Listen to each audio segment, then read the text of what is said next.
This is what most Americans innocently put into their bodies these days, and most alarmingly, into the bodies of their children. And it's no coincidence that Americans die earlier than Canadians or Germans or Italians or Japanese or Koreans or Australians or most any other comparable country.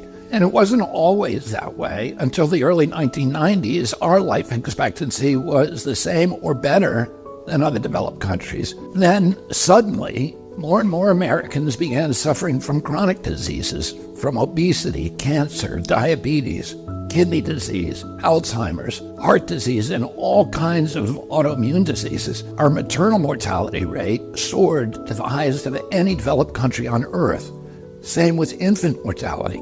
Like the frog in the slowly boiling water, we didn't really notice as we got sicker and sicker. We've grown now to accept chronic disease conditions as normal. But now, in 2024, we're finally waking up to this cataclysm, and we're asking ourselves, how in the world did this happen? Well, a big part of it is our diet. Restaurants that serve contaminated food are fined or shut down. But when it's the government that approves the poisons in our food, a few people get very, very rich, and the toxins end up in every supermarket aisle. Let me show you what I mean.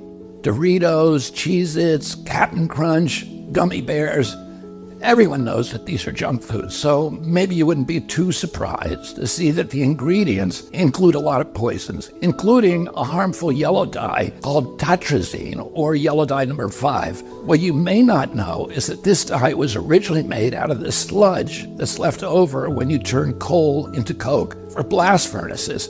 It's called coal tar, and I've actually sued many big industries for legacy contamination of coal tar all around the country because it's so toxic and it's so harmful to the environment and human beings. A century ago, it was just an obnoxious industrial byproduct that everybody was trying to figure out ways to get rid of. One of the ways that they did that was by paving roads. But then a British chemist figured out that the coal tar could be used to derive fabric dye.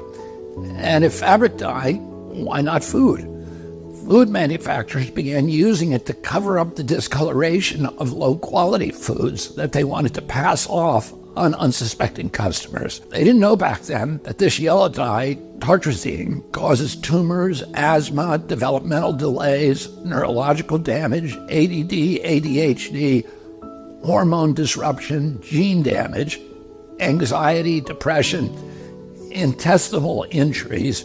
Well, we know it now. We've known this for decades. That's why tartrazine is heavily restricted in other countries. In some countries, foods with tartrazine have a warning label that it may cause ADHD in children. Today, it's made from petroleum, not coal tar. Either way, it's crazy to add this to your kids' favorite foods.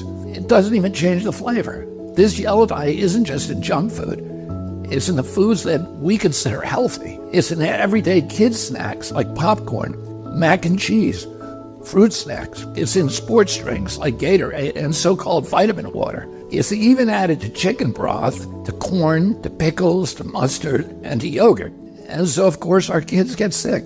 And we lovingly feed them chewable vitamins which have, surprise, tartrazine. And so the cycle continues until the coughs and asthma kick in, at which point you go to pick up some cough syrup. And yeah, you guessed it, tartrazine. I've been picking on tartrazine today, but that's just one of at least 100 chemical poisons that our health agencies allow into our children's food. I can make a video just like this to talk about Red 40, BHA, BHD, potassium bromate, chemical after chemical, and on and on and on. If just one of them can cause all of these problems, imagine what they're doing in combination. That has never been studied. If we took all of these chemicals out, our nation would get healthier immediately. We'd have fewer sick days. We'd have better focus.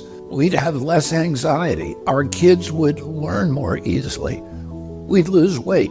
We'd have more energy. We'd have fewer tumors and longer lives. It's not all dark. Over the past 16 years, the government has banned 8 chemical additives that cause cancer, genetic damage, asthma, and many of the other health conditions as tartrazine does. And you know what's interesting? All 8 of those crucial steps forward in our kids' health were taken under President Trump. But the Democrats who claim to be all about health care have stood by watching other countries ban these poisons and make our kids sick, asthmatic, hyperactive, and depressed. They left them on every supermarket shelf in America. They even used your tax money to put them in your kids' school lunch. So their big food and their big ag donors probably gave them all that golden handshake and the big money hug. And their big pharma donors probably called them up and thanked them also, because now they're going to make billions selling Adderall, Prozac, and rescue inhalers. Enough is enough. President Trump and I are going to stop the mass poisoning of American children. Together, we're going to make America healthy again.